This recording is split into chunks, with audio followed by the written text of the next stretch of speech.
$50,000 every week. Cash. That's what Rico Martinez was making at 24 years old. No college degree, no job applications, no taxes, just product, territory, and a reputation that made grown men cross the street when they saw him coming. Rico had everything a kid from the streets could want: money, power, respect, fear, designer clothes, expensive cars, women, the whole package. But there's a price for that life. There's always a price. And Rico's best friend was about to pay it. This is a story about the streets, about loyalty, about violence, about what it really costs to live that life, and about the moment when Rico had to choose: keep running the game, or let God change the rules. This is Rico's story. Rico Martinez grew up in South Phoenix, Arizona, one of the roughest neighborhoods in the state, where police cars had bulletproof windows and pizza delivery wouldn't come after dark. Rico's dad was gone before he was born. His mom worked 2 jobs just to keep the lights on. Rico had 2 older brothers who were already deep in the gang life by the time Rico was in middle school. This is all there is for people like us, his oldest brother Carlos would tell him. You either hustle or you starve. Those are your options. Rico started dealing when he was 15. Small stuff at first: weed, pills, running product for older guys in the neighborhood. He was good at it. Smart. Street smart. He knew how to read people. Knew when someone was a cop. Knew when someone was trying to rob him. Knew how to stay under the radar. By 17, Rico had his own corner, his own crew, his own operation. By 20, he was moving serious weight: cocaine, heroin, fentanyl, the stuff that made real money. Rico's best friend was Miguel. They'd known each other since 3rd grade, grew up on the same block, got into the game together, built their operation together. Miguel was like a brother to Rico, closer than a brother actually, because Rico's real brothers had been killed by the time he was 22. Separate incidents, both gang-related, both violent. Miguel was all Rico had left. We're gonna make it out, Miguel would say. We make enough money, we invest it clean, we get out of the game before it kills us like it killed your brothers. They had a plan. 5 years. Make as much money as possible. Then disappear. Start legitimate businesses. Leave the streets behind. By 24, Rico was making $50,000 a week. Sometimes more. He had 3 cars: a BMW, a Mercedes, a Dodge Charger. He had custom jewelry, a Rolex, chains that cost more than most people made in a year. He had a penthouse apartment downtown, not in the hood, downtown, where rich people lived, where nobody knew what he did for money. Rico looked successful. He felt successful. By street standards, he was successful. But success in that world is an illusion, because you're never really safe. You're never really free. You're always looking over your shoulder, always waiting for the other shoe to drop. Rico knew guys who'd been in the game for decades, guys who were legends on the streets. And you know what happened to almost all of them? Prison or death. Those were the two endings. But Rico thought he was different, smarter, more careful. He thought he could beat the odds. The thing about the drug game is that it's not just about selling product. It's about territory, about respect, about violence. Rico had killed people. He won't say how many, but more than 0. That's what you do when someone tries to take your corner, or when someone steals from you, or when someone disrespects you in front of your crew. Violence isn't personal in that world. It's business. It's survival. Rico had been shot twice. Once in the shoulder, once in the leg. He'd been stabbed, been jumped, been in more fights than he could count. But he was still alive, still making money, still on top. That's all that mattered, or so he thought. Friday, October 17th. Rico will never forget that date. He and Miguel were supposed to meet at their usual spot, an abandoned warehouse on the east side where they'd count the week's money and divide it up. Rico got there first. He always did. He didn't trust arriving second. Too vulnerable.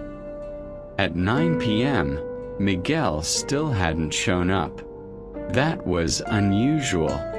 Miguel was always on time. Always. Rico called him. No answer. Called again. Straight to voicemail. A bad feeling settled in Rico's stomach. That feeling you get when you know something's wrong but you don't know what yet. At 9:30, Rico's phone rang. Unknown number. Yeah. A voice he didn't recognize. You Rico Martinez? Who's asking? This is Detective James Reyes, Phoenix PD. We need you to come down to the station. It's about Miguel Hernandez. Rico's blood went cold. What about him? The detective paused. I can't discuss this over the phone. We need you to come in. Rico knew what that meant. When cops won't tell you over the phone, it's because the news is bad. Really bad. He drove to the police station in a daze. Walked into the building that he'd spent his whole life avoiding. Asked for Detective Reyes. The detective was a middle-aged Latino man with tired eyes. He led Rico into an interrogation room. Mr. Martinez, I'm sorry to inform you that Miguel Hernandez was killed tonight. Shot multiple times in a drive-by shooting at approximately 7:45 p.m. The room started spinning. Rico couldn't breathe. Couldn't process the words. No, Rico said. No, that's not. We were supposed to meet at 9. He was coming to meet me. He can't be. I'm very sorry, the detective said. Were you close? He was my brother, Rico whispered. He was my best friend. The detective asked Rico questions. Where was he at 7:45? Did Miguel have any enemies? Did Rico know anything about who might have done this? Rico answered mechanically. Told the truth about his alibi. Lied about everything else. Because that's what you do. You don't talk to cops. Ever. Even when your best friend is dead. Rico left the station at midnight. Drove to the scene where Miguel had been killed. Yellow police tape. Blood on the pavement. A memorial already starting. Flowers. Candles. Photos. Rico stood there staring at Miguel's blood on the street. His best friend's blood. The person he loved most in the world. And for the first time since he was a kid, Rico cried. The funeral was 4 days later. Closed casket. Miguel's mom couldn't even see her son one last time because of what the bullets had done to him. Rico sat in that church, the first time he'd been in a church since his grandmother's funeral years ago, and he looked at Miguel's casket and thought, "This should be me."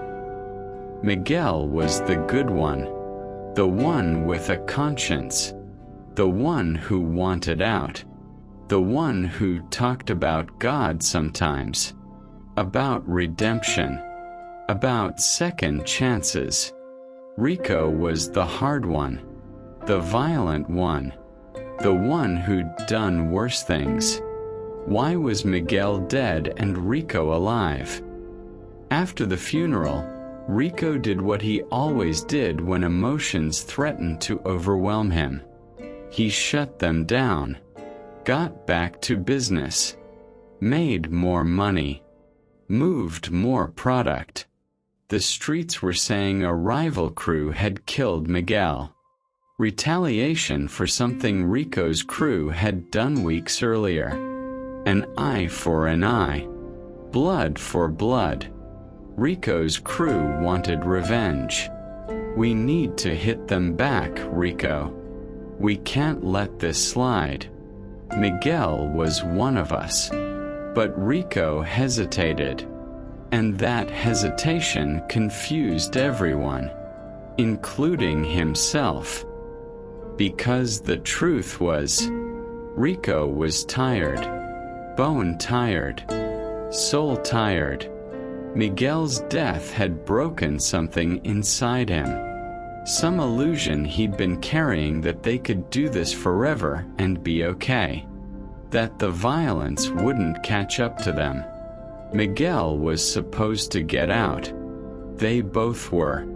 And now Miguel was dead at 25 years old, buried in a cemetery full of other young men who'd died the same way. 2 weeks after Miguel's death, Rico was sitting in his penthouse at 2 a.m., counting money. $53,000 from that week. More blood money. More drug money. More money that bought temporary pleasure but no real happiness. Rico looked at that money and thought, Miguel died for this. My brothers died for this. How many more people have to die? Rico's phone buzzed. Text message from one of his guys. They hit our corner. 2 of our guys shot. 1 critical. The retaliation cycle continued. It never stopped. Violence begetting violence begetting violence. Rico put his head in his hands. I'm so tired, he whispered to the empty room. God, I'm so tired. And in that moment, for the first time in years, Rico prayed. Really prayed. If you're real, if you can hear me, I need help. I can't do this anymore. I don't want anyone else to die because of me. I don't want to end up like Miguel. Please, help me. The next morning, Rico did something crazy. He went to the church where Miguel's funeral had been held. He didn't know why. He just felt like he needed to. It was a Tuesday morning. The church was empty except for a janitor cleaning pews and an older woman praying in the front row. Rico sat in the back, looked at the cross on the wall, remembered sitting here 2 weeks ago looking at Miguel's casket. "Can I help you, son?" Rico turned. A priest, maybe 60 years old, Latino, kind eyes. "I don't know," Rico said honestly. "I don't know what I'm doing here." "That's okay. God knows. That's what matters." The priest sat down next to Rico. Didn't say anything. Just sat. Finally, Rico spoke. "My best friend died 2 weeks ago. His funeral was here. Miguel Hernandez." Rico looked at him in surprise. "You knew him?" "I knew his mother. She's been a member here for 20 years. Miguel used to come to youth group when he was younger." "I'm the reason he's dead," Rico said quietly. "Not directly, but we were in the life together. The streets, and the streets took him." The priest nodded slowly. "And now you're wondering if you're next." "I know I'm next. It's just a matter of time. Either someone kills me or I go to prison for life. Those are the only 2 endings. Unless you choose a different ending." Rico looked at him. "How?" "I've done things, Father. Bad things. Hurt people. Killed people. Destroyed families with the drugs I sold. How do I walk away from that? How does God forgive that? The same way He forgave everyone else who came to Him broken and guilty. With grace. I don't deserve grace. None of us do. That's what makes it grace."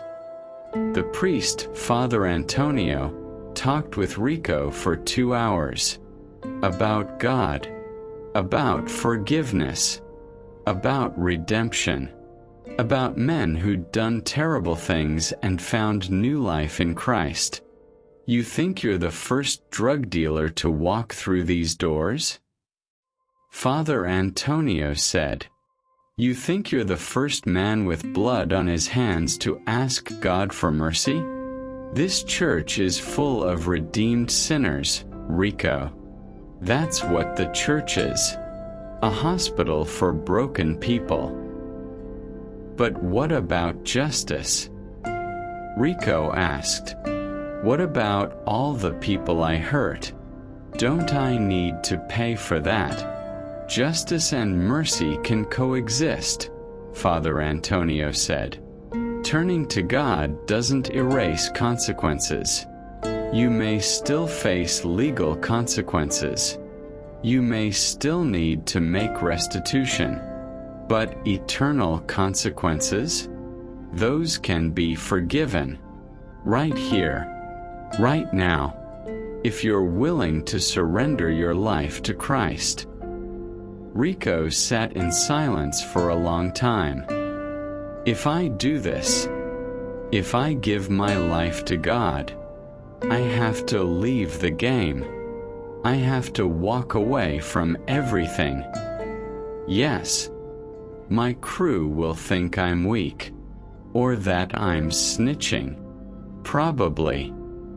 I'll lose all my money, my cars, my apartment, everything I've worked for. Maybe, but you'll gain something worth infinitely more. Your soul, your peace, your future." Rico thought about Miguel, about his brothers, about all the young men he'd known who'd died in the streets. He thought about his mom, how she'd cried at both his brothers' funerals, How she'd have to cry at his funeral too if he kept going. He thought about the $50,000 a week and realized it wasn't worth it. None of it was worth it. What do I need to do? Rico asked. Pray with me, Father Antonio said. Confess your sins to God. Ask for forgiveness. Ask Jesus to come into your life and transform you. And then, walk in that new life, one day at a time. And there, in that church, Rico Martinez did something he never thought he'd do. He surrendered. Walking away from the drug game isn't like quitting a job. You can't just give 2 weeks' notice. Rico had to be smart, strategic, and most importantly, protected by God. The next day, Rico met with his crew, told them he was done. He was out. They thought he was joking at first. Then they got angry. You can't just walk away, Rico. It doesn't work like that. I know what I'm risking, Rico said. But I'm done. I'm not selling anymore. I'm not leading anymore. You guys do what you want. But I'm out. You gonna snitch? No. I'm not talking to cops. I'm just done. It could have gone bad. Really bad. People have been killed for less in that world. But something protected Rico that day. Maybe it was respect for what he'd been. Maybe it was fear of retaliation. Or maybe it was God. His crew let him walk. With a warning, you better not say nothing to nobody. Ever. I won't, Rico promised. And he meant it. Rico had to start over from zero. He'd made millions in the drug game, but he gave it all up. Donated most of it anonymously to addiction recovery programs and families of violence victims.